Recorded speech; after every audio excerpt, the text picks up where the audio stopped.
آج کل ایک سوال اٹھا ہوا ہے اور بڑا امپورٹنٹ سوال ہے. وہ سوال یہ ہے کہ دیکھو اس وقت اللہ معاف کرے پاکستان کے اندر بہت سارے ہراسمنٹ کے کیسز سامنے آ رہے ہیں اور لوگوں نے یہ کہا کہ ہراسمنٹ کے جو کیسز ہیں اس میں عورت کے پردے کا اس سے کوئی تعلق نہیں ہے, عورت کے حجاب کا اس سے کوئی تعلق نہیں ہے. لوگوں نے کہا اگر حجاب کا تعلق ہوتا سیکشول ہراسمنٹ سے تو بتاؤ کہ چھوٹی بچیوں کو لوگ کیوں ہراس کر رہے ہیں, ان پہ تو حجاب فرض ہی نہیں ہے, یا چھوٹے بچوں کو لوگ کیوں ریپ کر رہے ہیں.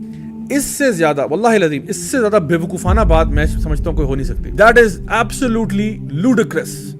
اس سے زیادہ جو کہتے ہیں نا کہ بونگی بات دنیا میں نہیں سننے والی ہوگی کہ معاشرے میں جیسے مرضی آپ عورتوں کو بھیج دیں, مردوں کی صحت پہ کوئی فرق نہیں پڑنا چاہیے. پھر وہ مرد نہیں ہوں گے, وہ کچھ اور ہی مخلوق ہوگی پھر, کیونکہ جہاں تک سائیکولوجیکل سٹڈیز شو کرتی ہیں مردوں پہ فرق پڑتا ہے, مردوں پہ فرق پڑتا ہے. اگر یہ نہ ہوتا تو ساری پورن انڈسٹری بند کر دیں. آپ پورن انڈسٹری کرنے کی کیا ضرورت ہے آپ کو؟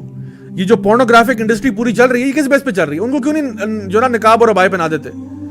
کیونکہ ان کو پتا کہ if you want to affect the heart of a man from his eyes show him some kind of images. یعنی ایڈ کیمپین, یہ جو ایڈورٹائزنگ ایجنسی والوں سے پوچھیں کیوں ہر ایڈ میں عورت لے کے آتے ہو؟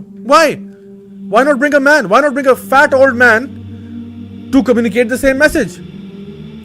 کیونکہ ان کو پتا کہ وہ جو عورت ہے نا اس کو وہ آئی کینڈی کے طور پہ ڈینگل کرتے ہیں. اب ضروری نہیں ہے کہ وہ بندہ, جب بندہ سیکشولی فرسٹریٹ ہوتا ہے تو وہ سب سے ایزیسٹ ٹارگٹ کے اوپر اپنی شہوت کو پورا کرتا ہے, چاہے وہ کوئی اس کی فیملی میں بچہ ہو, چاہے وہ کوئی بچی ہو, چاہے وہ کوئی عورت ہو, جو بھی ہو. جب آپ معاشرے کو سیکشولی فرسٹریٹ کر دیتے ہیں اس طرح کے امیجز بمبارڈ کر کے, تو وہ کہیں تو اپنی شہوت کو پورا کرے گا. آپ ایک بچے کو, آپ ایک ٹین ایجر کو ایسا کانٹینٹ دکھاتے ہو which is not X-rated, ٹھیک ہے, لیکن it is not as innocent as you might think.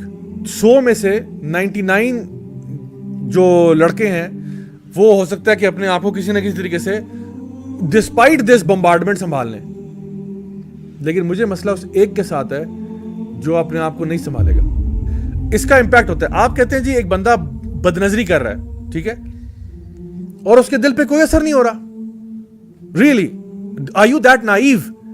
ایک بندہ پرووکیٹو چیزیں دیکھ رہا ہے, امیجز دیکھ رہا ہے, اس کے دل, یعنی آپ نظر سے حرارت دل میں ہو رہی ہے, پورے جسم میں ہو رہی ہے. واللہ ایسے ہوتا ہے. یعنی آپ نے کہیں دیکھا ہے اور اس کا افیکٹ آپ کی پوری باڈی پہ ہو رہا ہے. آپ کسی سوشل سائنٹسٹ سے پوچھیں, کسی سائیکالوجسٹ سے پوچھیں کہ وہ جو ڈوپامین ریلیز اس کے اندر ہو رہا ہے اس کا اب وہ کیا کرے گا, what is gonna do with that? There is a chemical reaction going on, اس کے فزیکل ریمیفیکیشنز ہیں, اور آپ کہتے ہیں معاشرہ برباد نہیں ہوتا. So think about this very carefully کہ جب بھی آپ یعنی معاشرے کے اندر یہ چیزیں عام کرتے ہیں تو اس کے ریپل افیکٹ کریٹ ہوتا ہے.